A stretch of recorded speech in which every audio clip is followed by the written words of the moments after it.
تعال أقولك، في حقيقة لو اقتنعت بيها من جواك هترتاح قوي، وهي إن حقك راجع راجع.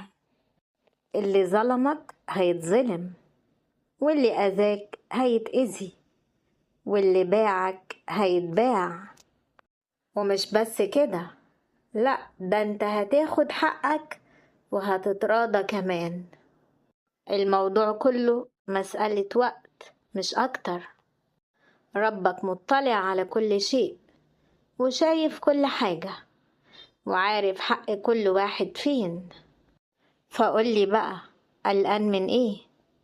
مش انت اللي تخاف، اللي يخاف بجد اللي ظلمك واللي أذاك واللي باعك، لأنه ساذج قوي لو فاكر انه نفد باللي عمله.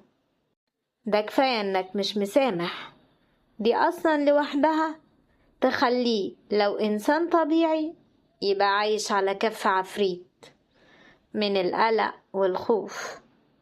يا ترى اللي عمله هيتردله ازاي وامتى وفين؟ أما انت فما تقلقش أبدا، لأن حقك راجع راجع.